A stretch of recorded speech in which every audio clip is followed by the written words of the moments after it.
हम रेंज को कैसे स्टार्ट करते हैं। कल वाली फाइल को हम करते हैं।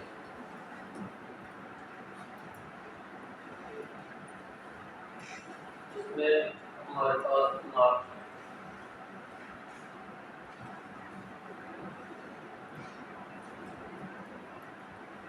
इसमें से भी टोटल भी खत्म करके सारा खत्म करते हैं।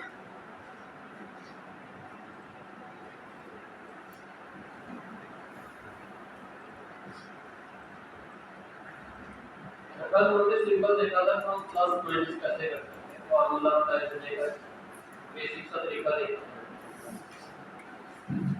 अच्छा, अब अगर हम यहाँ पे लिखें इक्वल और हमें एक रेंज सेट करनी है। रेंज का मतलब क्या है, पहले हम क्या कर रहे थे कि हम इसको सेट करते थे, ये प्लस करना था माइनस करना था जो भी करना था इसको सेट करते थे और इसी तरह के प्लस ये वाला किया अगली वाली नोट। तो कुछ ऐसे करके हम कल करते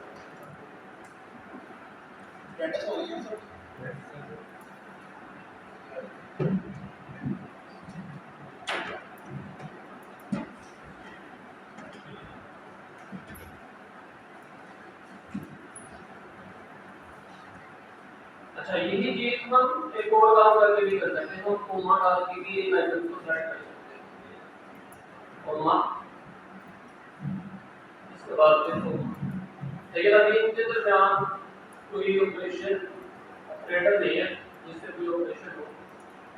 तो सिलेक्शन का तरीका होता है। एक तो ये था कि हम डायरेक्ट सेल का नाम लिख सकते हैं, अगर कोई खास चीज किसी खास चीज के ऊपर अप्लाई करनी है तो हम क्या करते हैं, कोमा कोमा डाल के यहाँ पर सेट करते हैं। तो इसको भी ऐसे करके सेट करते हैं। अब यहाँ पे हम प्लस का आइकन डालें और फिर से ब्रैकेट ऑन करके देखते हैं जब करके इसको सेट किया फिर कोमा, इसको सेट किया फिर कोमा, इसको सेट किया और अच्छा, अभी ये नहीं हुआ, हो जाएगा अभी आपको थोड़ी देर में। तो ये हमने देखा कि हम कोमा डाल के आइकन को सेट करते हैं। लेकिन अगर हमने एक रेंज सेट करनी है, रेंज कैसे सेट करेंगे, इक्वल टू, अब ये पूरी रेंज मुझे सेट करनी है नीचे तक। तो मैं क्या करूंगा, पहले सेल को मैंने सेट किया और उसके बाद इसके दरमियान हम कॉलम डाले और अब लास्ट कॉलम की रो के ऊपर क्लिक कर देंगे जहां तक हमने सिलेक्शन करना है। अब C3 से लेकर C12 के दरमियान जितनी रोज है वो सारी सेलेक्ट इस खास कॉलम की जो कि है C वाला कॉलम, पूरी रेंज। इसी तरह अब अगर हम यहाँ पे प्लस डालें और इस पूरी रेंज को सेलेक्ट करना है, अगर मैं यहाँ पे इस तरह से ड्रैग करूंगा और देखिए पूर्वा पूरी उसने कॉलम ले लिया, तो ये डालने की जरूरत नहीं है, पूर्वा पूरी ये बैलेंस पर सेटिंग ठीक कर लेगा। अब अगर हम यहाँ पे क्लिक करें तो ये देखिए इसमें प्लस एक का ये मैं आपको सेल्स को या अपने डाटा को सिलेक्ट करने के तरीके बताता हूं कि अगर आप सिंगल एक वैल्यू लिखते हो, आप सेल का सिर्फ नाम लिखो। अब अगर आपने पूरी की पूरी रेंज को सिलेक्ट करना है तो उस सूरत में हम क्या करेंगे कि कॉलम डालेंगे और अगर रैंडमली कुछ सेल्स को सिलेक्ट करना है तो पूरा कोमा डालेंगे। तो इन तीन तरीकों से हम सिलेक्शन बनाएंगे। अच्छा, अब कल हमने देखा था फॉर्मूला, अब इसी के अंदर हमारे पास होता है फंक्शन। अगर हम एमएस वर्ड के अंदर फंक्शंस की बात करें तो बेशुमार फंक्शंस आपको मिलेंगे। तो अगर मैं यहाँ पे लिस्ट लिखा हूँ, मैंने मोस्ट कॉमन यहाँ पे फंक्शंस की लिस्ट बनाई है।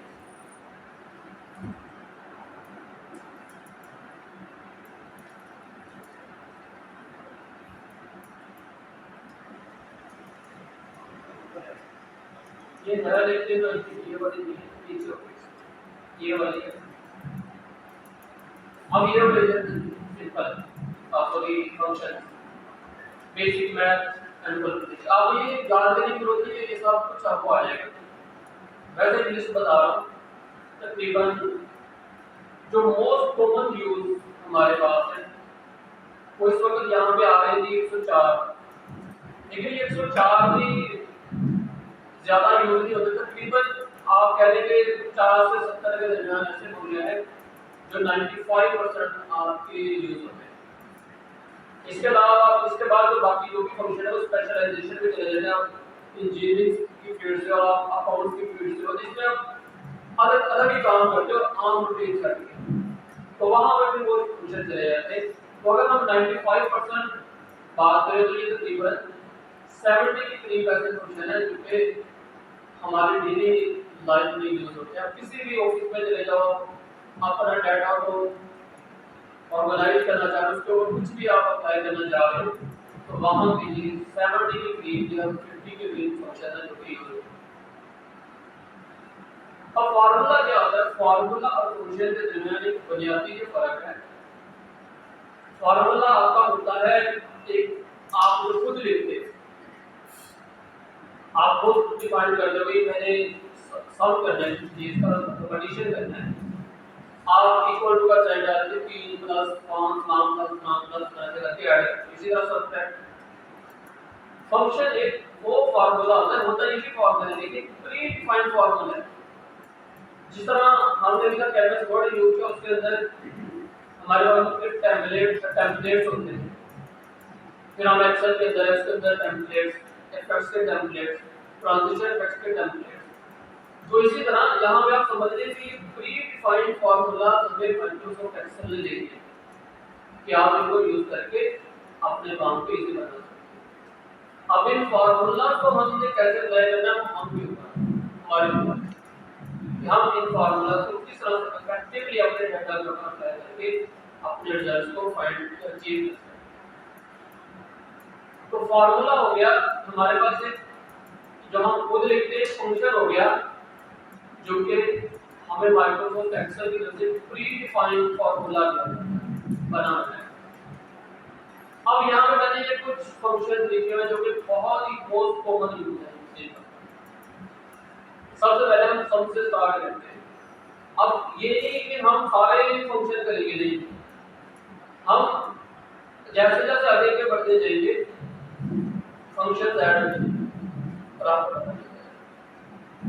जो मोस्ट कॉमन फंक्शन है हम उनको यूज भी करेंगे और वो जब हम काम करेंगे तो हमारे काम के दरमियान हमें हेल्प भी करेंगे।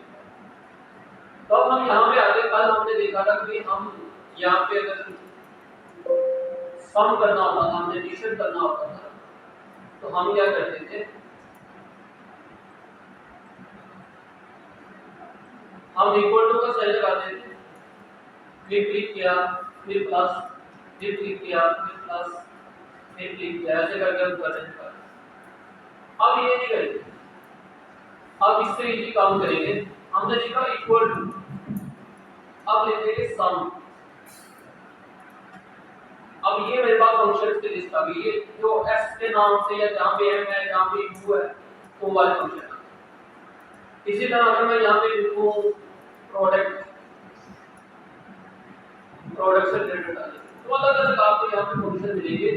तो ये जो हमारे पास एक लिस्ट आ रही है, ये सारे फंक्शन थी जो b से शुरू हो रहे हैं, s दबाऊंगा तो s से शुरू हो रहे हैं, a दबाऊंगा तो a से शुरू हो रहे हैं।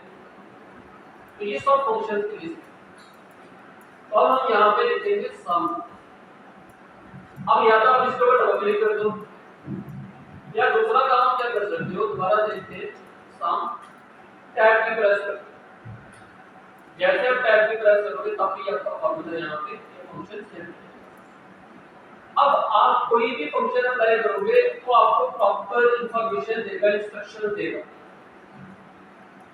आपने अगर इंस्ट्रक्शंस को फॉलो किया तो आपका फंक्शन कभी भी गलत नहीं होगा। अब वो क्या कह रहा है, नंबर 1, फिर कोमा डाल के नंबर 2, फिर कोमा डाल के नंबर 3, सो आप हजारों नंबर ऐड करते।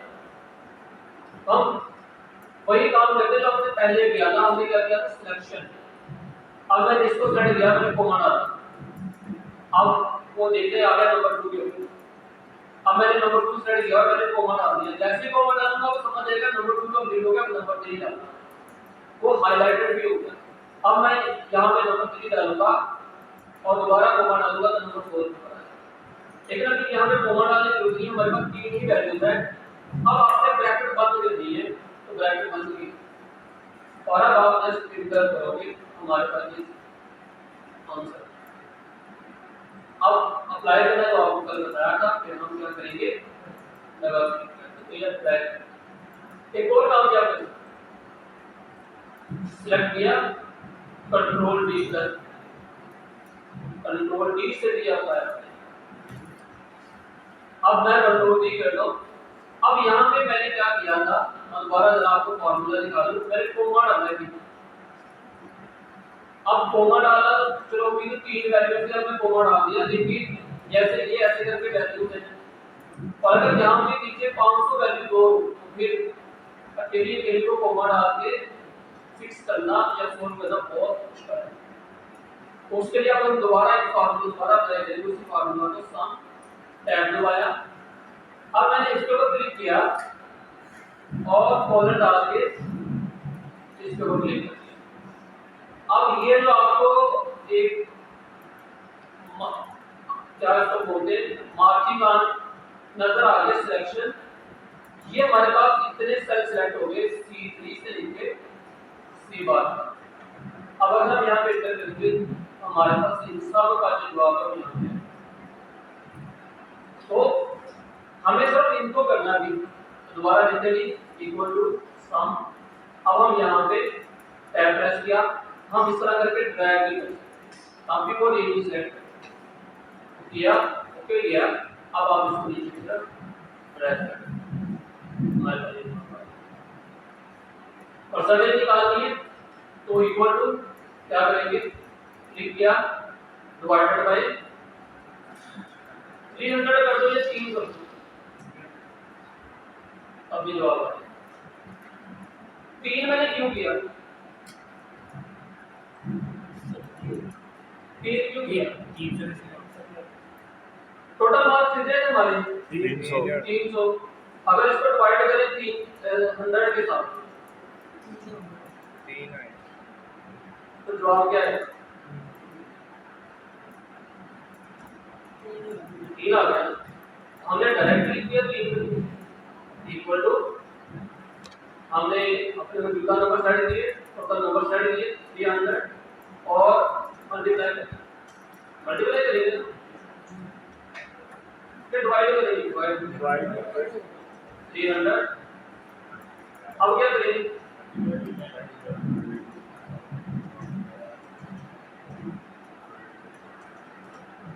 तब भी वही जवाब आएगा। तो अगर डायरेक्टली हमने वो लिख दिया था तो वो ज्यादा ही ठीक है ना, इक्वल टू लिखा। लेकिन अगर आपको लग रहा है यार मसला कर रहा है, समझ नहीं आ रही, फिर उस पे आप पूरा फॉर्मूला लिखो, 3 डिवाइड करो, जितने आपको टोटल मार्क्स है बाद में मल्टीप्लाई करो 100, अब ये आपको तो ये हमारे पास आ गया। अच्छा फंक्शन पे कुछ और हमारे पास यहाँ पे है फंक्शन एग्जांपल 1, तो यहाँ पे टोटल करना है इक्वल टू सम और ये सेट गया। अब अगला फंक्शन आ गया एवरेज, ये एवरेज की एवरेज क्या होती है, मतलब सबका टोटल और जितने नंबर ऑफ यूनिट्स होंगे उसको डिवाइड कर देंगे इसके साथ। यहाँ पे नंबर ऑफ यूनिट्स कितने, 3 सब्जेक्ट है, नंबर ऑफ यूनिट्स हमारे तो यही होंगे जी, 3 ये होंगे, तो मतलब सारे मार्क्स डिवाइडेड बाय। आप तो ये देखना चाह रहे हैं कि आप साल के 365 दिन में कितने दिन स्कूल या कॉलेज गया, तो आपने 365 अपने दिनों को उसके साथ डिवाइड किया, अपने दिनों के साथ तो आपका परसेंटेज या एवरेज निकल के आएगा। या आपने ये देखा कि आप मेरे पूरे महीने में खर्चा हुआ 50,000, अच्छा 50,000 का आपने 30 के साथ डिवाइड किया तो डेली का खर्चा एवरेज निकल गया। समझ आया ना? देखिए हमने क्या की, हम हमारा एक महीने का खर्चा 50 और दिन हमारे हैं 30। हमने ये देखना कि यार 8 दिन हमारा कितना खर्चा होगा एवरेज। अब इसमें ऐसा नहीं कि डेली उतने खर्चा हो रहा है, किसी दिन 1000 रुपये, किसी दिन 500, किसी दिन 200, किसी दिन 6000 लग गया, इस तरह करके। तो अब हम इसकी एवरेज निकालेंगे तो हमने लिखा कि एवरेज, और यहाँ पे हमने लिखा कि अभी मैनुअली करते हैं, हमने लिखा इक्वल टू ये और डिवाइडेड बाय इससे एक में जगह निकालना है ना 30, तो तकरीबन 1666 के 67 पे हमारा डेली का खर्चा है।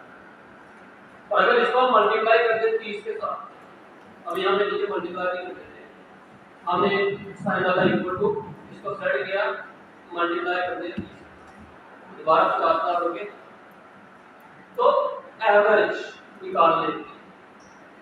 अच्छा कुछ लोग इसको आप शुरू में समझोगे पता नहीं ये परसेंटेज है, नहीं ये परसेंटेज नहीं है, एवरेज अलग चीज है, परसेंटेज अलग चीज है, ये कंफ्यूज मत। अब हमने एवरेज निकालनी है, कभी एक सब्जेक्ट में तकरीबन हमारे कितने नंबर आए, ये आप ऐसे समझो कि पंजाब में 5 लाख स्टूडेंट हैं और 5 लाख स्टूडेंट में से 2 लाख स्टूडेंट पास हुए। अब हमने एवरेज निकालने के लिए 2 लाख बचेगा, तो उसको डिवाइड कर देंगे नंबर ऑफ स्टूडेंट, तो क्या एवरेज निकल के आ जाएगी कि कितने स्टूडेंट हमारे यानी एवरेज स्टूडेंट पास हो जाएंगे। तो अब यहाँ पे एवरेज निकालने के लिए एवरेज ऐसे निकलेगी, total number divided by number of units. तो यहाँ पे अगर हम एवरेज निकालें इक्वल टोटल डिवाइडेड बाय कितने, 1 2 3। अब मैंने 3 निकाला तो आपने ये नहीं समझा कि ये हमने क्या निकाला परसेंटेज, ये परसेंटेज नहीं है, क्यों परसेंटेज हमेशा जो आएगी वो 100% तक ही आएगी, मतलब 70 80 90। अब ये भी एवरेज निकाली है ना, ये तो 1600 पे चले थे, यहाँ पे समझ आ रहा है ये पॉइंट कि भाई ये परसेंटेज नहीं है, एवरेज अलग चीज है, परसेंटेज अलग चीज, ये याद रखना है। तो हमने यहाँ पे परसेंटेज एवरेज निकाल दी, टोटल को डिवाइड कर दिया। अब यही काम हम फंक्शन के साथ करेंगे, हमने लिखा इक्वल टू एवरेज, नीचे फंक्शन आ गया हमारे पास, down up and down arrow की, डाउन एरो के साथ इसको ऊपर नीचे मूव कर सकते हैं, मैंने टैब की गलत किया। अब हम बस नंबर ऑफ यूनिट्स सिलेक्ट करेंगे, अपना डाटा सिलेक्ट करेंगे, जो आप एवरेज। अच्छा अब एक और फंक्शन होता है मिन, मैं यहाँ पे लिखता हूँ मिन, और एक फंक्शन होता है इसको डिलीट कर, और एक फंक्शन होता है मैक्स। मिन को यूज करते हैं मिनिमम के लिए और इसको यूज करते हैं मैक्सिमम के लिए। मतलब अगर आपने किसी डाटा में से मिनिमम वैल्यू निकाली है तो मिनिमम, मैक्सिमम वैल्यू निकाली है। अब यहाँ पे हमने इनमें से सारे सम में से वो वैल्यू निकालनी है जो सबसे छोटी है। हम यहाँ पे साइन डालेंगे इक्वल टू और लिखेंगे min मिन और टैब। अब पूरे डाटा को सेलेक्ट कर लेंगे, पूरे डाटा को सेलेक्ट कर मैंने एंटर कर दिया, इसमें सबसे छोटी वैल्यू से डाटा में से 60 यहाँ पे कहीं होगा 60। अब मैक्स वैल्यू निकालनी है इक्वल टू मैक्स, सारे डाटा को दोबारा सेलेक्ट किया और एंटर कर दिया तो 92 मैक्स। तो ये हमने वैल्यू निकाली मिनिमम मैक्स। आगे चलते हैं, अब यहाँ पे हमारे पास है जी टोटल बिल, हाईएस्ट बिल, ये फिर यहाँ पे वही आएगा जी, क्या इसको बोलते हैं मिनिमम मैक्सिमम। अब ऐसे समझेंगे ये हमारे पास जो बिल है ये पूरे पिछले 10 साल के मिसाल के। अब टोटल बिल की वैल्यू निकालनी है हमने, तो हमें पता है सम लगाएंगे। अब सम में लगाना है 10 प्लस छोड़ दे उस 10 साल तक का, अब सम में यूज करेंगे। अब इन सारे को सेट किया मैंने सम आ गया, अब निकाला है कि मिनिमम वैल्यू तो पिछले 10 साल में जो सबसे कम बिल आया वो कब आया। अब हम ये स्टडी करके तो 2500 की से भी मिल रहा है। जब हम आगे चलेंगे और एडवांस होगा तो हम 25 ये भी बताएंगे कि किस साल में किस महीने में ये बिल आया। वो डाटा भी हम निकाल सकते इसकी मदद से जब हम वीडियो लुकअप के अंदर आए। इसी तरह अच्छा अब ये इतना ज्यादा है देखिए जो मैं चीज आपको बोल रहा हूँ इतना एडवांस हो जाएगा कि आपने जस्ट यहाँ पे आपके पास एक डाटा 10,000 स्टूडेंट है, आपने जस्ट स्टूडेंट का रोल नंबर लिखना है 1902 इंटर, सारा कुछ जितनी वो क्लास में आ जाएगा आपके पास पड़ा होगा सारा डाटा है आपके पास। तो उसने किस क्लास में कब कितनी अटेंडेंस दी, कितने उसके मार्क्स है, कितनी उसकी फीस पेड है, कितनी रहती है, हर चीज आती है। इतना ये आपको हेल्प करेगा आगे चलिए। तो अब हमने निकाला कि यहाँ पे मिनिमम इसको भी नीचे कर दे तो ये दो हमारे पास यूजर थे कस्टमर थे तो इसका मिनिमम बिल आया इतना सॉरी हाईएस्ट और यहाँ पे हम लिमिट निकालेंगे। यहाँ पे हमने गलत कर दिया तो यहाँ पे जो मैक्स निकाल और हमने उल्टा कर दिया लेकिन समझ आप मिनिमम नेक्स्ट आ जाए। अब यहाँ पे हमारे पास है कि टोटल वैल्यू हमारे पास है क्वांटिटी और फिर हम निकालेंगे टोटल। तो अभी तक हम एक फॉर्मूला लगा रहे थे, अब जाहिर बात है यूनिट प्राइस है और क्वांटिटी है तो हम क्या करते हैं पहले मल्टीप्लाई करेंगे इक्वल टू।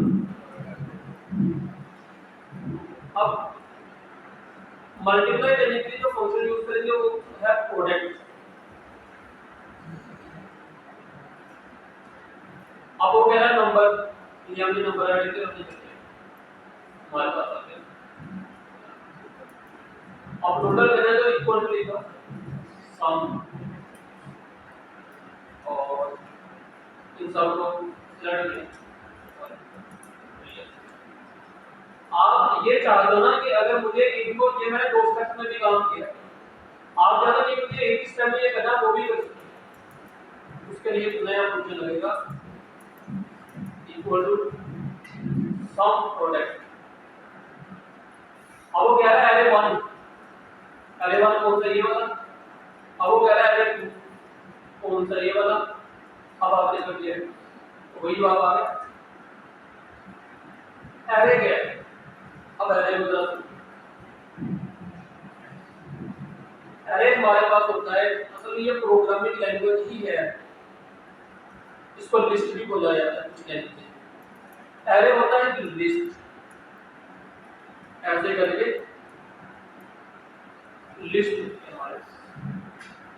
अब इस लिस्ट के अंदर हमारे पास वैल्यूज होती है वो कोई भी चीज हो सकती है न्यूमेरिक वैल्यूज या स्ट्रिंग वैल्यूज। स्ट्रिंग को क्या बोलते हैं टेक्स्ट। तो हमने यहाँ पे लिखा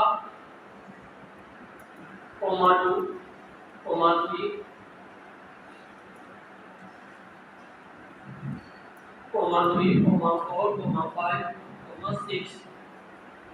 अब ये पूरा जो है एक क्या बनेगा एरे, ये पूरा एक एरे।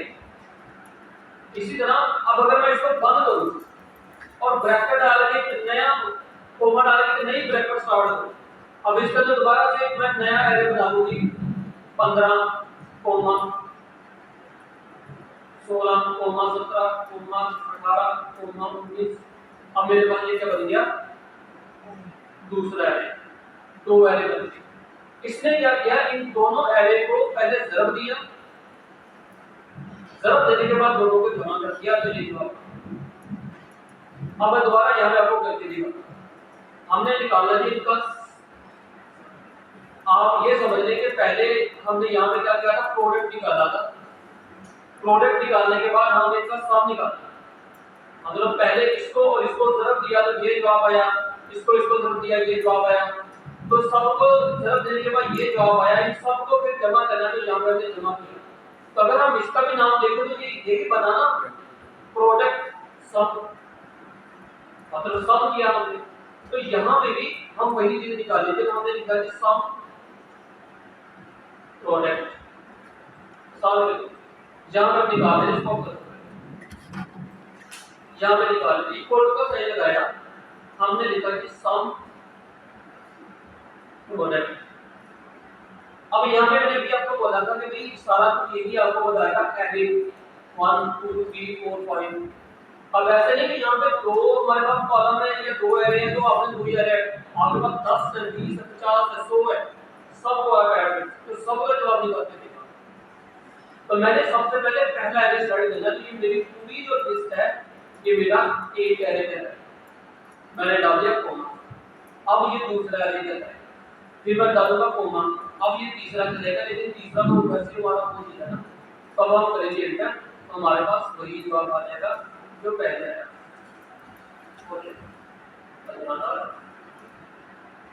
समझ आ गई?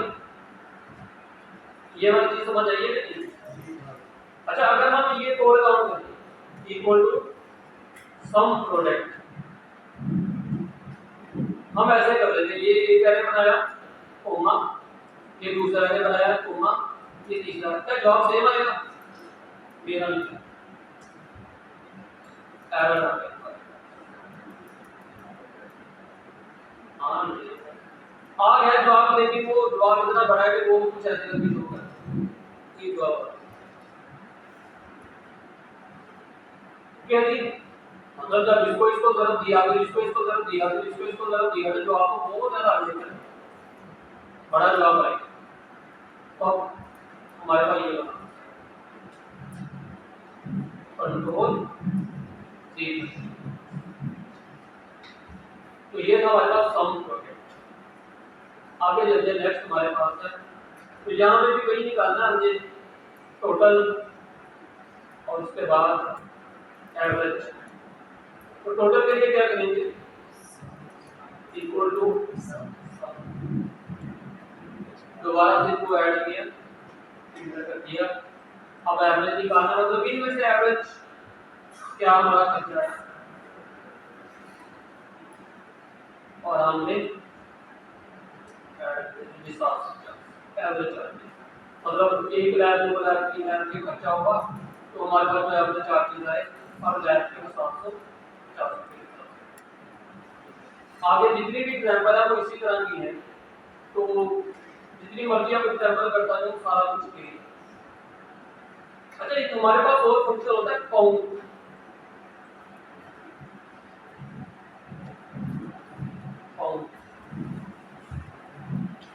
अब ये फंक्शन क्या करता है, ये सिर्फ न्यूमेरिक वैल्यूज को काउंट करता है। आपके पास एक डाटा है 1 2, अच्छा हम ये काम नहीं कर सकते,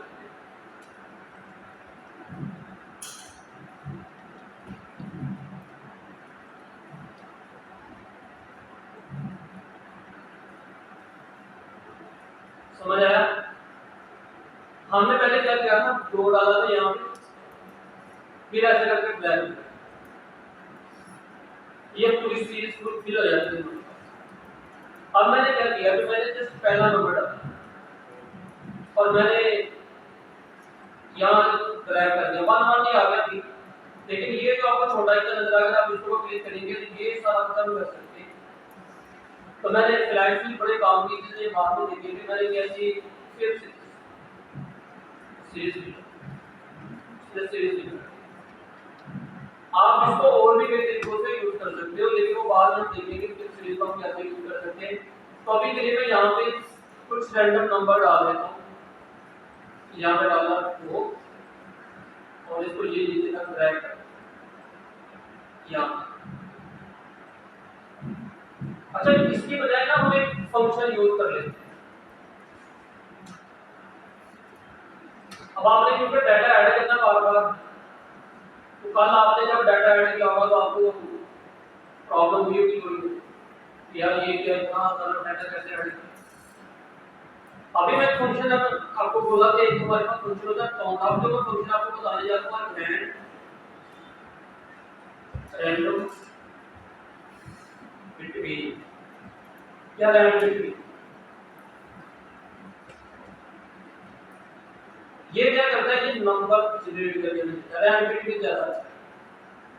पहले रैंड को करके देखते हैं इक्वल टू रैंड, ये नंबर एक रैंडम से नंबर देखते हैं।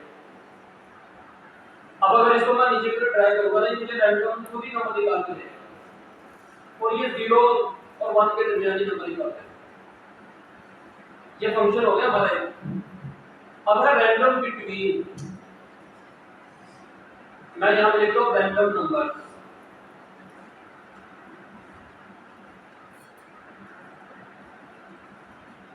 यहां पर मुझे रैंडम नंबर निकालना है, इक्वल टू को साइन डाला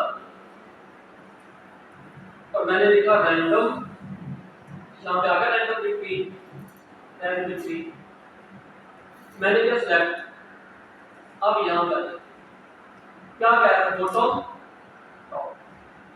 बॉटम का मतलब है कि सबसे जो स्मॉल नंबर आपने उसमें रखना है वो कौन सा रखना है। अब मुझे स्टूडेंट का डाटा बनाना है मिसाल के तौर पे, मार्क्स स्टूडेंट ने गेन किए तो मैंने लिखा कि स्टूडेंट ने 25 से लेके कम से कम इसके मार्क्स 25 होंगे और मैक्सिमम आप कर दो जी 85। इनके 25 से लेके 85 के दरमियान मुझे कोई रैंडम वैल्यू निकाल के देनी और मैंने बचे 39।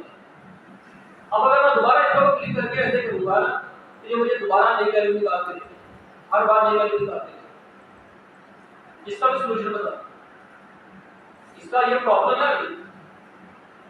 अब अगर मैं इसको नीचे की तरफ ड्रैग करूं तो मेरे पास ये वैल्यू था, से मैं 26 की 59 की 63 58। अब ये प्रॉब्लम क्यों है देखिए, आपने यहाँ पे मैं इसको इस तरफ ले जाता हूँ फॉर्मूले। अब देखिए जैसे मैंने फॉर्मूला इस तरफ ले गया ये खुद ही चेंज हो गया। इसका मतलब है वैल्यू स्टेबल है ही, तो मैं जब भी वैल्यू कुछ भी यहाँ पे करूंगा तो सारा डाटा दोबारा से चेंज हो जाएगा। हमें ये नहीं करना। अब हमने रैंडम डाटा जनरेट कर दिया, अब अभी तक ये फॉर्मूला अप्लाई है, यहाँ पे क्या फंक्शन अप्लाई है। अब मुझे इस फंक्शन को यहाँ पे करना पड़ता है, तो मुझे इन वैल्यूज को कॉपी करना है। तो अभी के लिए अगर मैं इन वैल्यूज को कॉपी करूँ, मैंने किया कंट्रोल सी और मैंने यहाँ पे लाके कर दिया कंट्रोल। अभी भी यहाँ पे फॉर्मूला देखिए, फॉर्मूला अभी भी है। अब हम यहाँ पे पेस्ट का स्पेशल मेथड लगाएंगे। तो उसके लिए क्या करेंगे, डाटा हमारा सिलेक्टेड है, यहाँ पे जाएंगे और ये मेरे पास पेस्ट के सारे, पेस्ट के बहुत सारे ऑप्शन हैं जिनको हम आगे जाके देखेंगे भी। अभी के लिए मैं यहाँ पे कहता हूँ पेस्ट वैल्यूज, मैंने यहाँ पे कर दिया। अच्छा ये क्या है, ये फॉर्मूला कॉपी करेगा। अगर आप इसको ओवर करें वो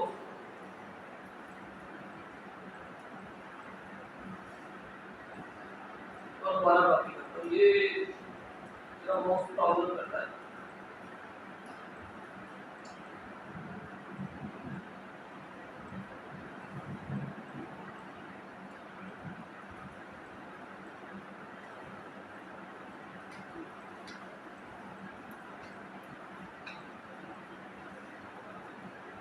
कंट्रोल सी, अब यहाँ पे है और पेस्ट के ऊपर। अच्छा अगर मैं इसको क्लिक करूँ तो आ रहा है पेस्ट कर दिया, ये पेस्ट हुई है। तो हमने पहले किया था फॉर्मूला के साथ। अच्छा ये क्या है, फॉर्मूला अकेला फॉर्मूला नहीं है, ठीक है। ये कह रहा है फॉर्मेटिंग के साथ। इसी तरह ये कह रहा है सर पिक्चर या अकेले जो वहां पे हमारे पास फॉर्मेटिंग की सिर्फ वही चाहिए, तो अलग अलग ऑप्शन है हमारे पास। हमें चाहिए वैल्यू, मैंने यहाँ पे कर दिया वैल्यू। अब यहाँ पे क्या सिर्फ हमारे पास आ गई वैल्यू, फॉर्मूला खत्म हो गया। तो मैंने यहाँ से डाटा कॉपी किया, सिर्फ वैल्यूज आ गई। अब ये वैल्यूज हमारे पास वही वैल्यू है जो हमने ऐसे सब्जेक्ट के जैसे मैंने खुद यहाँ पे टाइप किया। ये अभी भी चेंज हो रहा है, देखो जैसे इंटर करता हूँ हर बार चेंज हो रहा है। यहाँ पे नहीं चेंज हो रहा, जो मैंने यहाँ पे पेस्ट कर दिया वो वही है। समझ आया इसका कुछ? नहीं समझ आया तो पूछ ले यार, दोबारा बताता हूँ। आपकी कोशिश बता रही है कि आप पूछो। ये फंक्शन का है तो पता चल गया ना क्या बन रहा है। ये जो फंक्शन है इससे पता चल गया क्या बन रहा है हमारे पास, रैंडम नंबर जनरेट हो रहा है। अब जब तक ये फंक्शन यहाँ पे अप्लाई है, मैं कहीं भी क्लिक करके जब भी ये पेज रिफ्रेश होगा ये वैल्यूज कोड का खुद ही अपडेट हो जाएंगी। दोबारा मतलब रैंडम डाटा आते हैं। अब ये फिक्स डाटा नहीं है, मुझे करना फिक्स। मैंने सिर्फ इसको जनरेट करना था, मैंने कर लिया। अब मुझे इसको फिक्स रखना है ताकि चेंज ना इसमें। ये सिर्फ मैंने टेम्परेरी डाटा जनरेट किया। अब मैं इस डाटा को यहाँ से कॉपी करूंगा और यहाँ पे आकर अगर मैं कंट्रोल वी कर दूं, कंट्रोल वी करने की जरूरत नहीं, अपने साथ फॉर्मूला भी लेके आए। मुझे फॉर्मूला नहीं चाहिए, मुझे सिर्फ ये वैल्यूज चाहिए, सिर्फ वैल्यूज, मतलब ये नंबर चाहिए बस, फॉर्मूला के बगैर। अब मैं क्या करूंगा, मैं जाऊंगा पेस्ट के अंदर और यहाँ पे आ रहा है पेस्ट वैल्यूज, मतलब आपने जहां से जो सोर्स कॉपी किया है वहां से सिर्फ इन नंबर को कॉपी करना है। ये जिस फॉर्मूला की बदौलत ये नंबर जनरेट हो रहे हैं आपने उसको कॉपी नहीं करना, ये इसका मतलब है। तो मैंने यहाँ पे कर दिया पेस्ट वैल्यू। अब यहाँ पे अगर मैं सेलेक्ट क्लिक करूँ तो देखिए आ रहा है 29, लेकिन अगर मैं यहाँ पे क्लिक करूँ तो ये पूरा फॉर्मूला, अब ये चेंज होता रहेगा लेकिन ये नहीं चेंज होगा, ये फिक्स होगा। अब आप इसको चाहो तो डिलीट कर दो, हमें हमारा रिक्वायरमेंट मिल गया। अब आप इसको जैसे चाहो यूज कर दो। क्लियर हो गया? ये सारा जो काम मैंने किया मैंने इसके लिए किया था।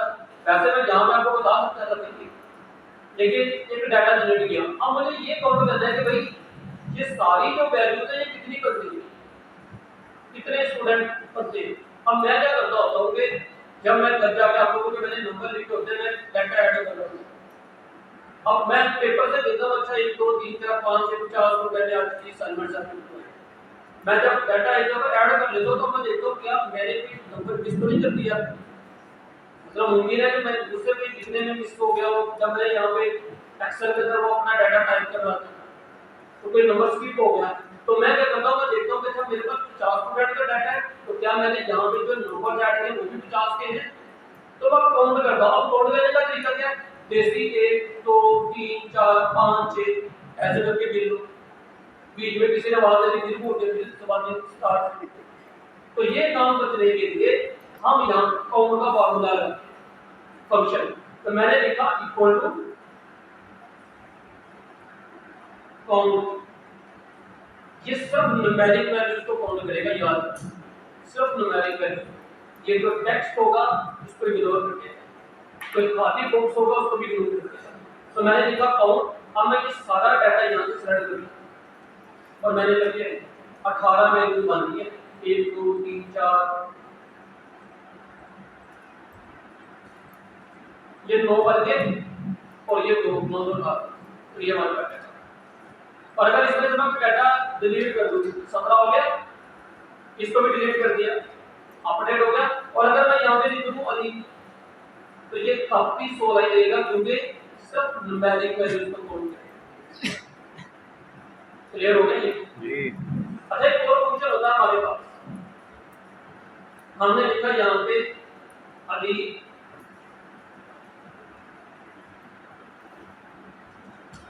रजा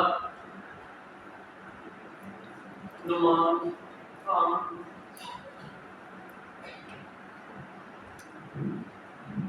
बशीर अहमद, ये 3 नाम दे दिए। देखिए ये है first name, last name.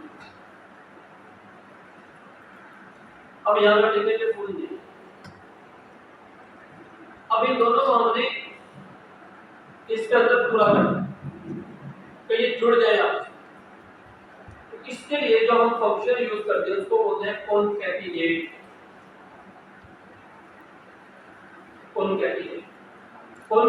Concatenate आप जावास्क्रिप्ट में भी यूज करते हो, आप पाइथन में भी यूज करते हो। ये क्या करता है, मुख्तलिफ वैल्यूज को जमा करता है। किन वैल्यूज को, स्ट्रिंग वैल्यूज को। ये नंबर्स नहीं है, ये स्ट्रिंग मतलब टेक्स्ट है। स्ट्रिंग अगर हमने ये नंबर ऐड दूसरे करने होते तो उसके लिए हम क्या करते हैं 50 यहाँ पे 60, और अगर ये दोनों को मिलाना है तो मैं क्या करूँगा इक्वल टू प्लस कर दूंगा ये जमा हो जाएगा। लेकिन अगर हमारे पास टेक्स्ट आ गया तो उसको मिलाने के लिए क्या यूज करते हैं, कॉनकैटिनेट फंक्शन। तो मैंने डाला इक्वल टू और यहाँ पे देखेंगे कॉनकैटिनेट। अच्छा अब ये जिन फार्मूलाज के आ गए या फंक्शन के आगे आपको ये साइन नजर आएगा, तो इसका ये वार्निंग आपको देना है। वो कह रहा है कि मुमकिन है फ्यूचर के अंदर इस फंक्शन को इस सॉफ्टवेयर से रिमूव कर दिया है, और मुमकिन है कभी जो 25 वाला है उसमें ये ना हो, और अगर 27 में जब ये आए तो उसमें ना हो, या 29 में जब 2 साल बाद आता है 29 में जब ये आए तो उसमें ना हो। मुमकिन वो कह रहा है कि आने वाली जो सॉफ्टवेयर है मुमकिन है जिसको मुमकिन है रिमूव कर दिया जाए, तो इसकी जगह आप कॉन्कैट को यूज करें। ये नया फंक्शन देखिए, अभी हम कॉन्कैटिनेट को यूज करेंगे, हम आगे इसको कॉन्कैटिनेट करते हैं। अब वो कह रहा है कि टेक्स्ट 1 टेक्स्ट 1 कौन सा है, ये वाला। अब टेक्स्ट 2 सेलेक्ट करना तो क्या करें, क्या करेंगे, कोमा डालेंगे, और टेक्स्ट 2 सेलेक्ट किया और हमने कर दिया आ गया लिखा था। लेकिन अब दोनों के बीच में स्पेस नहीं है, स्पेस डालनी है, तो स्पेस डालने के लिए हम क्या करेंगे, डबल क्लिक। अब इसके बीच में दोबारा से एक इन्वर्टेड कोमा डालेंगे और फिर से कोमा डालेंगे। अब इनके दरमियान स्पेस डाल और मैंने अभी स्पेस। अच्छा, अगर नहीं समझ आए तो दोबारा कॉन्कैटिनेट मतलब ये जमा करेगा। हमने लिखा अली ये आ गया, हमने लिखा रजा या रजा आ गया, इन दोनों के दरमियान में स्पेस चाहिए थी, तो हमने क्या किया, देखो मैं काम और मैंने इसको खत्म कर दिया और मैंने ना यहाँ पे बनाया और इसके अंदर ये मैंने स्पेस डाल दी।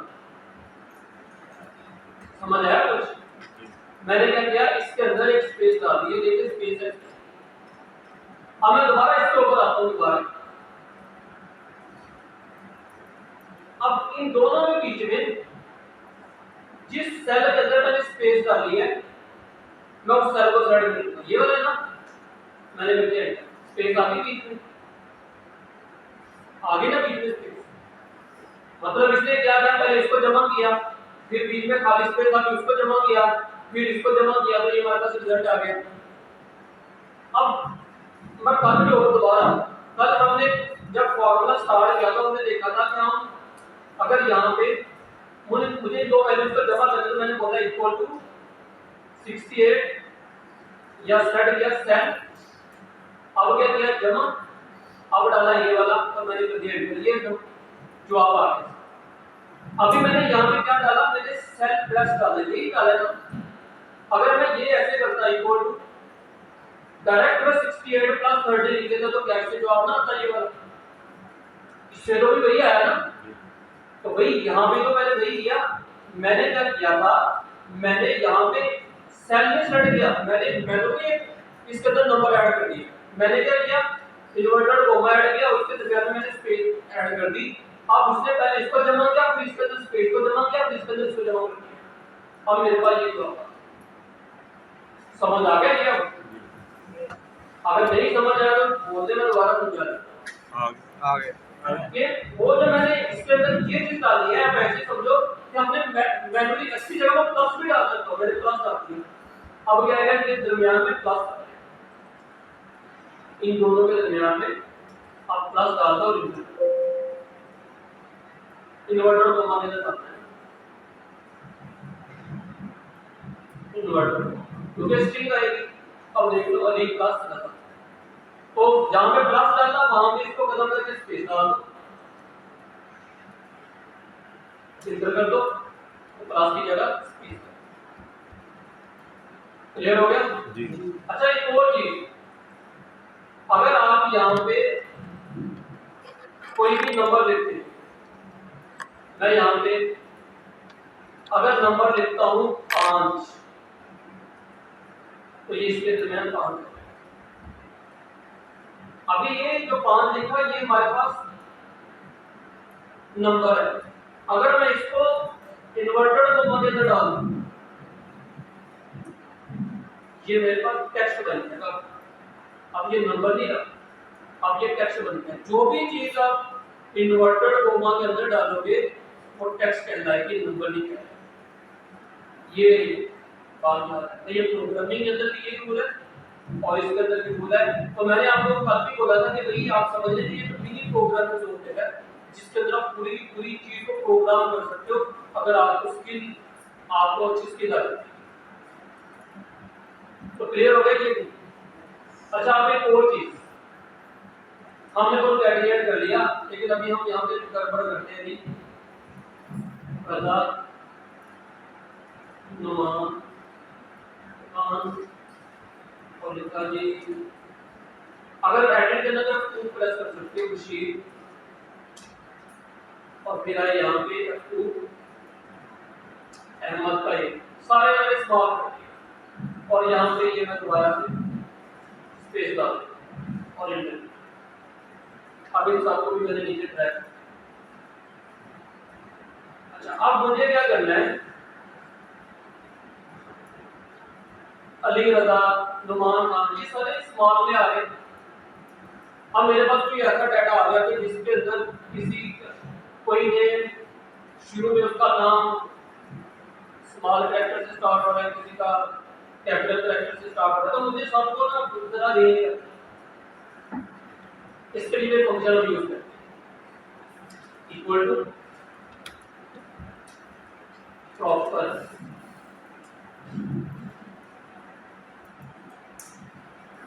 प्रॉपर।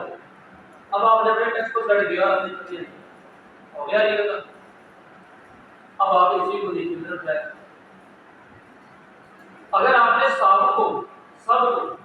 यहाँ पे लिख दे दो प्रॉपर तब आपको फंक्शन भी याद है यहाँ पे लिख दो कॉन्कैटिनेट फंक्शन याद है।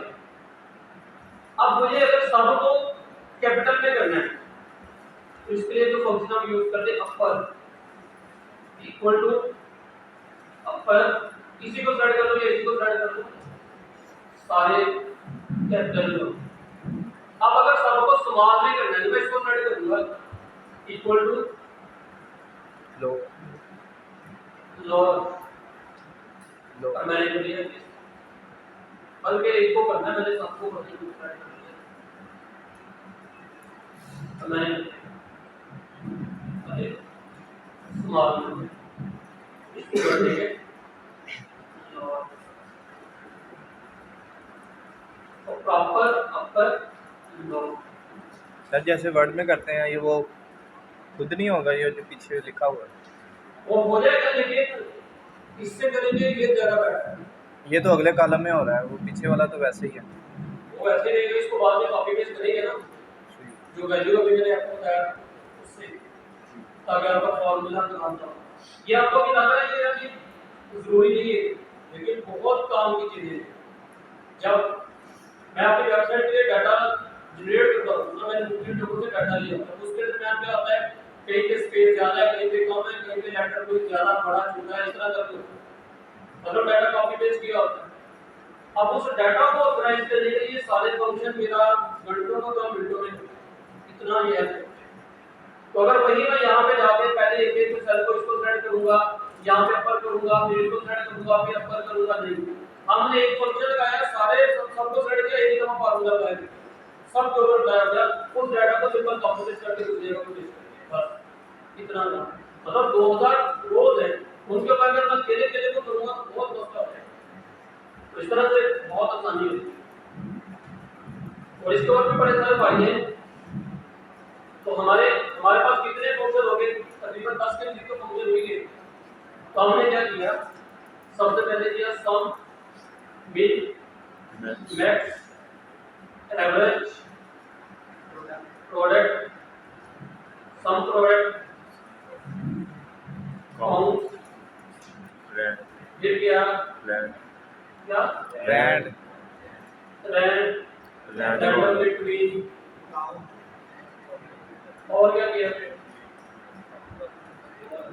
Concatenate lower upper proper lower upper ये कुछ ऐसे करके हमने अभी और भी बहुत है एक फंक्शन और भी है ट्रिम वो भी बड़े काम का वो मैं आपको कल बताऊंगा कि होते अब हम जरा आगे चलते हैं अगला काम भी करना है टाइपिंग वन हो गया।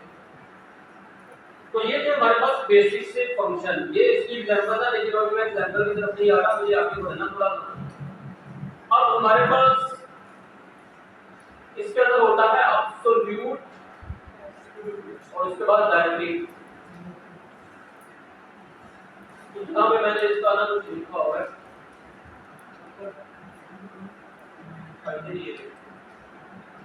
तो हमारे पास ना जो अभी तक हम काम कर रहे हैं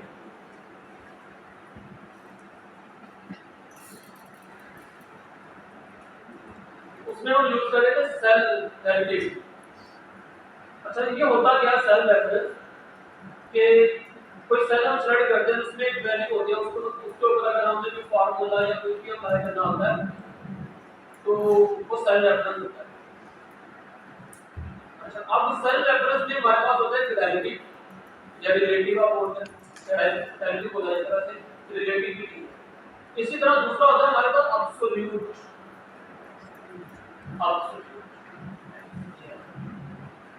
अभी तक हम जो यूज कर रहे हैं वो था रिलेटिव। ये क्या होता है, हमने एक सेल के अंदर फार्मूला लिखा जो अभी तक हम कर रहे थे, अब नीचे भी कोई वैल्यू था तो हम सिंपल फार्मूला को नीचे की तरफ ड्रैग कर देते। वो क्या करता है खुद ब खुद ही सब के ऊपर ड्रैग करता है, ऐसे करते हैं ना। तो इस अमल को हम बोलते हैं रिलेटिव या रिलेटिव सेल। जैसा मैं आपको भी यहाँ पे बता भी देता हूँ, जैसे कि ये बल्कि इसको बंद करो, मेरे पास यहाँ पे एक और शीट होती,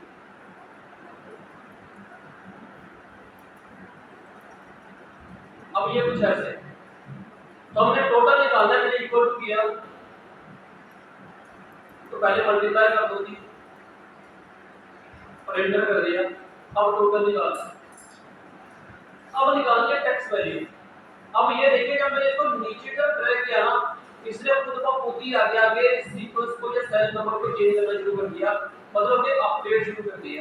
ये 10 हो गया, इसका भी 11 हो गया, इसका भी 11 हो गया, ये 12 हो गया, वो भी 12 हो गया, सीधा 13 हो गया, आगे खुद को खुद ही अपडेट कर दिया। अब मुझे यहाँ पे लिखना है text value. Text value calculate करनी है कि भाई ये हमारा टोटल बिल बना, इसके ऊपर मुझे 5 का टैक्स देना। अब 5 का टैक्स देना तो मैं यहाँ पे करूंगा, क्या करेंगे इक्वल टू स्लैश किया मल्टीप्लाई बाय या 0.05 तो मैंने 110 आ गया। अब कल तक हम क्या कर रहे थे, हम इसको नीचे से ड्रैग कर रहे ऐसे था ना। अब नीचे की तरफ ड्रैग किया तो ये क्या जवाब आया,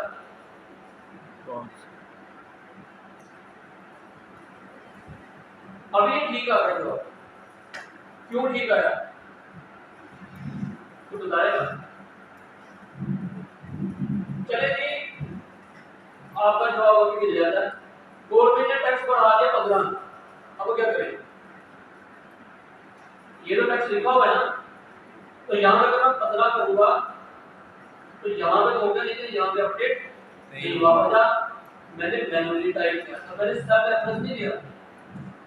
अब मैं यहाँ पे सेल रेफरेंस दूंगा तो अगर मैं यहाँ पे कोई भी चीज अपडेट करूंगा तो नीचे पूरा खुद अपडेट हो जाएगा। अगर आप मैं यहाँ पे कर दूं 12% पूरा खुद इसने वैल्यू कैलकुलेट कर, तो मुझे सिर्फ टेक्स्ट की वैल्यू चेंज करनी है, बाकी सारा कुछ वो खुद ही कर देगा। समझ आ गए। अब इसी फार्मूला को अगर मैं नीचे की तरफ ड्रैग करूं तो क्या ये अप्लाई हो जाएगा, पक्की बात है हो जाएगा 0 0। अब देखिए ये क्यों हुआ, फार्मूला ठीक काम कर रहा है। देखिए अब यहाँ पे तो 10 है, अगर मैं यहाँ पे क्लिक करूं तो ये रेफरेंस कहां से ले रहा है, ये क्या इसका एड्रेस है L, ये रेफरेंस कहां से ले रहा है H8 मल्टीप्लाई बाय L8। अब जब वो नीचे आया रिलेटिव रेफरेंस में क्या होता है, वो जैसे नीचे हम उसको ड्रैग करते तो वो नीचे वाला सेल आ जाता है। अब मैं यहाँ पे नीचे आया तो यहाँ पे तो उसने 9000 ले लिया, लेकिन यहाँ पे तो 0 है। जब यहाँ पे कोई वैल्यू नहीं है तो उसने क्या किया, उसको 0 कर दिया। अब ये मसला है। अब इसका हल क्या है, इसका हल है एब्सोल्यूट सेल रेफरेंस। सिंपल अल्फाज में बोलूं तो मैं अपने इस सेल को लॉक कर दूंगा, कि भाई अब जब मैं नीचे की तरफ ड्रैग करूं तो आपने इसको नीचे की तरफ ड्रैग नहीं करना, इसको अपनी जगह पर। तो इसके लिए हम क्या करते होते हैं, हम यूज करते होते हैं डॉलर साइन। अब यहाँ पे अगर मैं इसको सिलेक्ट करूं और मैं यहाँ पे डालूं F4, डॉलर साइन डाल देगा, मतलब आपको दिखा दूंगा। आप देखिए यहाँ पे क्या डल गया, डॉलर साइन, दो डॉलर साइन डल गए, एक है L के ऊपर, एक है A के ऊपर। L का मतलब है कि उसने इस कॉलम को लॉक कर दिया। अगर मैं डाटा स्ट्रक्चर में ड्रैग करूंगा तो वो लॉक रहेगा, अगर नीचे की तरफ ड्रैग करूंगा तो वो लॉक रहेगा। अब मैंने कर दिया, अब आप देखिए, अब अगर मैं इसको नीचे की तरफ ड्रैग, इसको सिलेक्ट किया, अब मैनुअली भी ऐड कर सकते, लेकिन मैंने F4 प्रेस कर लिया, ये शॉर्टकट है। अब इसको अगर मैं नीचे ड्रैग करूं तो जॉब ठीक है या ठीक है। जॉब। अब देखिए मैं जूम करके आपको दिखाता हूं, अगर मैं इस सेल के ऊपर क्लिक करूं तो यहां पे आ रहा है H8, मतलब ये हमारा H8 है, और ये क्या है, जो ये है L8, तो यहाँ पे आ जाएगा। अब जब मैं नीचे क्लिक करूंगा तो कौन सा एड्रेस अपडेट हुआ होगा, L8 होगा या कुछ और होगा? तो ये वाला क्या रहेगा, इसको तो मैंने डॉलर साइन लगाया ही नहीं, इसको मैंने बोला तुम जैसे जैसे नीचे आते होते जब तुम्हारा कोई मसला नहीं है, मसला इसका, इसको हमने लॉक कर दिया, इसको हमने फ्री छोड़ दिया। अब अगर मैं इसके ऊपर क्लिक करूं, अब ये नोली का जो फ्री है, ये बीबीए जो पे बांध दिया जिसको, समझ आ गई अब वो नीचे आती जा रही है, ये वहीं पे कैड है। अब अगर मैं यहाँ पे करूं नीचे वाले, यहाँ पे भी H10 होगा लेकिन L8 ड्रॉप। अच्छा, अगर मैं L के सामने से डॉलर साइन हटा दूं और मेरा 8 के आगे जाने दूं तो क्या अभी फार्मूला सही ठीक काम करेगा? जरा सोच के बताओ। मैंने अभी आपको बोला कि जिसके सामने ये डॉलर साइन होगा ये उसको लॉक कर देगा। अब अगर इसको मैं ड्रैग कर देंगे, ये जो K L M N O ये क्या है, ये कॉलम है ना, हम जो डाटा नीचे से ड्रैग करें वो क्या है, रो है, तो रो का नंबर है 8 5 6 4 3 2 1 ऐसे ही है ना। तो हमने कॉलम को तो उस तरफ ड्रैग करना ही नहीं है, हमने तो नीचे की तरफ ड्रैग करना है। तो अगर हम कॉलम का लॉक खोल भी देंगे तब भी कोई मसला नहीं होगा। अब मैंने सिर्फ रो को लॉक किया, अब इसको मैं दोबारा नीचे की तरफ ड्रैग, तब भी जवाब के ऊपर कोई फर्क नहीं पड़ेगा। अगर इसके ऊपर मैं क्लिक करूं देखिए, हाँ, अब अगर मैं इसको इस तरफ ड्रैग करूंगा तब मसला हो जाएगा। क्यों? L की जगह क्या आ जाएगा, 0, अगला वाला एड्रेस आ जाएगा, L के बाद क्या आता है M, लेकिन 8 अभी भी अपनी जगह पे नहीं है। और अगर मैं वही काम करूं दोबारा पहले वाले, मैंने यहाँ पे भी डॉलर साइन लगा दिया, अगर आप इसी को सेलेक्ट करके दोबारा F4 प्रेस करोगे, F4 प्रेस करोगे तो ये अकेले पेज को भी अनलॉक करेगा। तो मैंने कॉलम भी लॉक कर दिया, रो भी लॉक कर दी, और मैंने कर दिया एंटर। अब इसको मैंने लॉक किया था ऊपर वाले। अब अगर मैं इसको ड्रैग करूंगा इस तरफ तो यहाँ पे क्या आना चाहिए, अच्छा ये 22 क्यों आ गया है?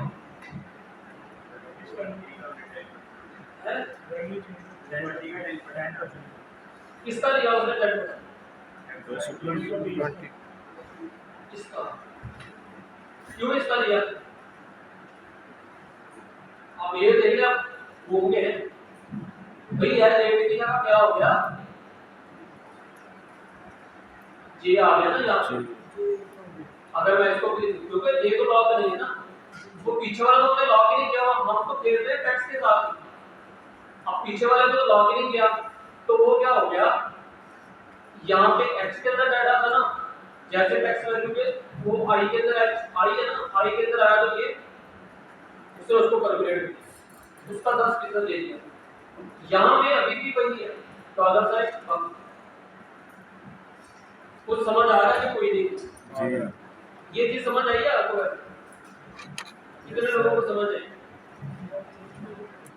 कितने लोगों को नहीं समझ आई, वो जरा देखिए। हमने लॉक किसको किया, किसको ना जी ये वाला, ये जो डाटा है इसको तो लॉक नहीं ना किया हमने। अब अगर मैं यहां से इसको खत्म करता हूं, क्लियर कंटेंट इसको भी खत्म कर दिया। अब आप अगर इसको देखो यहाँ पे फॉरवर्ड, तो मैंने आपको बोला जिस चीज के आगे डॉलर साइन होगा उसका मतलब वो लॉक है। अब यहाँ पे एल का मतलब फॉलो भी लॉक है, एट का मतलब वो भी लॉक है। कौन सी? टेक्स्ट। लेकिन उससे पीछे जो H8 है, H8 क्या है? ये वाला 22, ये लॉक नहीं है। अब जब मैं इसको नीचे की तरफ मैंने ड्रैग किया तो ये बन गया, इसका क्या बन गया? रिलेटिव, और इसका बन गया एब्सोल्यूट। कि ये चेंज नहीं हुआ, ये चेंज हो गया। देखिए अब अगर मैं इसके ऊपर क्लिक करूं तो L8 तो L8 ही है, लेकिन H8 की जगह H9 आ गया। अब अगर इसको मैं दोबारा नीचे ड्रैग करूं, L8 तो चेंज नहीं होगा, लेकिन H9 की जगह H10 आ जाएगा यहाँ पे। अगर मैं यहाँ पे क्लिक करूँ इसको तो H10 आ जाएगा। इसी तरह दोबारा नीचे की तरफ किया तो H10 की जगह क्या आ जाएगा? मतलब हमने इस डाटा को लॉग नहीं किया, वही काम मैंने यहाँ पे किया था कि मैंने जब इसको इस तरफ ड्रैग किया, ये कौन सा कॉलम है? H। जब हम नीचे की तरफ ड्रैग कर देते तो क्या बन रहा था कि जो 8 था वो 9 हो गया, 9 की जगह 10 आ गया, 10 की जगह 11 आ गया।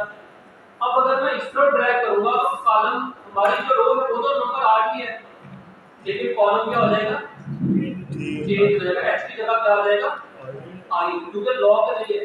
अब अगर मैं इसको इस तरफ ड्रैग करूंगा तो पहले वो 10% जो ले रहा था वो 2200 का ले रहा था, लेकिन जब मैंने इसको राइट तरफ मूव किया अब वो इसका 10% ले रहा है। अब अगर मैं इसको क्लिक करूं तो L की जगह क्या आ गया? I आ गया। यहाँ पे क्या था? L, सॉरी H, और H की जगह आ गया I। मतलब अब वो इस तरफ अपडेट होना शुरू हो गया। लेकिन अगर मैं इसको भी लॉक कर दूं, मैंने इसको सेलेक्ट किया, मैंने इसको भी लॉक कर दिया, मैंने कर दिया F4। अब भाई आप इसको नीचे खींचो, ऊपर खींचो, ये कुछ नहीं करने वाला। मैं दोबारा एक तरफ करके इसको कर देता हूं F4 और एंटर। जरा इसको खराब किया, मैंने कर दिया F4 और एंटर। अब अगर इसको मैं नीचे की तरफ ड्रैग करूं, सबसे पहले मैं डाटा डिलीट करता हूं। अब अगर इसको मैं नीचे की तरफ ड्रैग करूं तो नीचे क्या आएगा? भाई 220 ही आना चाहिए। क्यों? लॉक कर भाई नीचे भी लॉक है, तो अगर मैं रो का ताला खोल दूं, अगर रो का ताला खोल दे सिर्फ कॉलम लॉक रखे तो काफी तो हमारा काम हो जाएगा ना जी। रो का ताला खुल गया। अब अगर इसको मैं नीचे की तरफ ड्रैग करूंगा तो वो अब आ गया इसका 10%, फिर नीचे ड्रैग किया इसका 10%, लेकिन अब अगर मैं इसको इस तरफ करूंगा तो क्या डाटा आएगा? नहीं आएगा, क्योंकि मैंने अपने कॉलम को लॉक कर दिया। अब आप देखिए कॉलम हमारा लॉक, वो वही वैल्यू को वहां पे भी दिया है। क्यों? क्योंकि उसी को कॉपी करना। तो समझ आ गया जी? अभी भी समझ नहीं आया तो फिर मैं क्या करूं? फिर प्रैक्टिस, जब प्रैक्टिस करेंगे तो इंशाल्लाह समझ आ गया। ये अभी मैंने जी। नेक्स्ट चलिए आगे की कॉपी है। यस। अच्छा थोड़ा सा बस समझ लेते, अगर क्या थे अभी तो प्रैक्टिस करेंगे चलते क्या करना है आगे चले तो प्रैक्टिस करनी आगे चले सबको देखना सबको बताएंगे चले